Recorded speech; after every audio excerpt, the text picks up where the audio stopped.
Bibliaudible, l'histoire commence.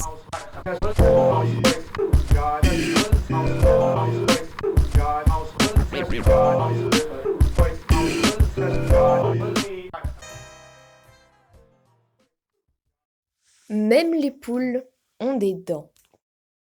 Chapitre 1. Déménager n'apparaissait pas comme étant si difficile, du moins avant que je ne doive personnellement m'en charger. Faire appel à une équipe de professionnels pour déplacer les gros meubles s'avéra une idée ingénue de ma mère adoptive. Sachant que notre famille se composait de 3 femmes et d'un beau-père qui s'en voyait dénier le titre officiel, nous étions partis du principe que des bras supplémentaires ne seraient pas de refus, surtout en considérant le nombre de bibliothèques et de fauteuils pesant un âne-mort qui s'enchaînaient sur la liste des 10 meubles. J'aurais pu m'en sortir sans requérir leur aide, bien entendu, mais pas sans attirer l'attention. Et croyez en mon expérience, ce n'était pas ce que je recherchais, encore moins dès mon arrivée. À quasiment 28 ans, il était sacrément temps que je quitte le nid. Et c'est dans ces moments-là qu'on ne regrette absolument plus d'avoir une mère poule, une super mama. Je n'allais pas me plaindre de son côté très collant. Sans elle, je ne serais sans doute pas devenue la femme accomplie capable aujourd'hui de tenir sa propre entreprise. Le fait qu'aucun cordon ombilical ne nous ait jamais liés n'avait aucune importance. Tout l'amour que j'éprouvais pour elle et qu'elle éprouvait pour moi, cela va de soi, remplaçait les gènes biologiques que nous ne partagions pas. Prendre mon essor, délaisser le cocon maternel et endosser les responsabilités d'une vie d'adulte était une étape nécessaire à mon évolution personnelle.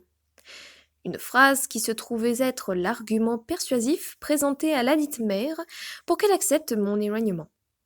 Travailler au service d'autres personnes ne me convenait plus. Que ce soit dans les restaurants en tant que serveuse, en librairie ou en bibliothèque, l'épanouissement professionnel n'avait jamais été au rendez-vous. Me séparer des 2 femmes constituant ma famille n'avait pourtant pas été aussi aisé que je l'avais escompté. Néanmoins, en découvrant ce local basé à Exeter, tous mes doutes s'étaient envolés. Exeter était une vraie ville avec des gens civilisés, instruits et ouverts d'esprit. Les paysans sont gentils et serviables, mais bien trop hermétiques et hostiles à mes yeux, possédant un nombre non négligeable de jeunes de ma génération du fait de son université. Que rêver de plus à mon âge que voir du monde? Ou plutôt le découvrir dans ma situation. Je n'étais bien entendu pas la jeune femme la plus fêtarde qui soit, mais c'était justement l'occasion idéale de changer ce mode de fonctionnement.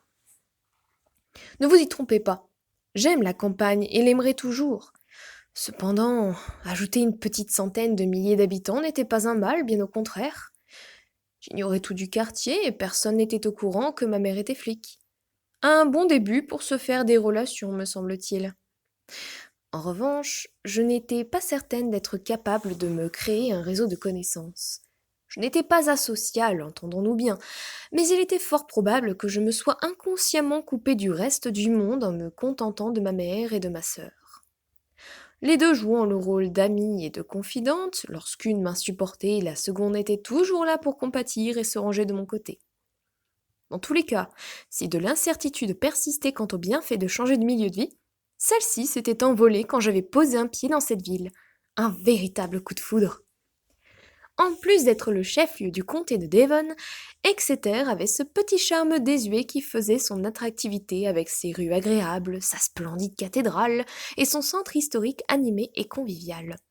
Ici, tous les gens étaient accueillants et souriants.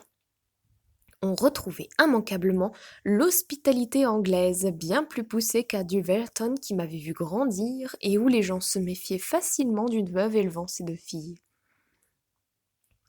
Les Espagnols n'étaient pas déjà communs dans la campagne anglaise, alors imaginez vivre dans un coin paumé et vous obtenez la parfaite expression « on ne mélange pas les torchons et les serviettes ». L'avantage, me diriez-vous, c'est que 3 femmes typées font le plaisir des hommes et deviennent rapidement un divertissement pour le voisinage. Ensuite, il suffit d'ignorer l'inconvénient majeur d'être boycotté par la gente féminine. C'était d'ailleurs l'une des raisons qui m'avait encouragée à partir. Il était difficile de se sentir à sa place lorsqu'on était jalousé par des femmes trop coincées pour vous le dire et perpétuellement harcelé par des hommes assez vieux pour être votre père. Je n'avais jamais compris comment ma mère était parvenue à vivre là-bas aussi longtemps, défiant cet obsessionnel besoin humain d'avoir une vie sociale épanouie. Souvent, je m'étais fait la réflexion qu'elle cherchait à nous excentrer intentionnellement pour éviter de nous exposer, plutôt de m'exposer moi. S'isoler du reste du monde était l'une des meilleures solutions pour nous garder à l'abri des curieux. Pourquoi?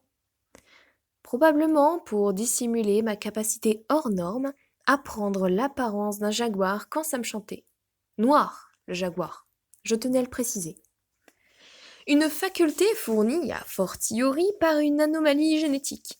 Théorie que nous n'avions bien entendu jamais pu réfuter ou confirmer, au risque que ma carcasse finisse disséquée dans un laboratoire à l'image de ces grenouilles écartelées en case de biologie.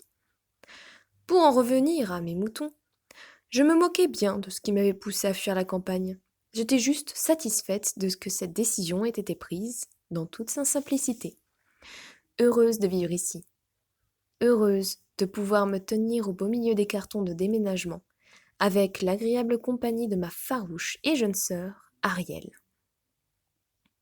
Échappant à mon introspection pour me concentrer sur le présent, j'ouvris le tupperware fumant que je venais de sortir du micro-ondes, humant les vapeurs savoureuses du pot-au-feu cuisiné avec amour par ma mère adoptive.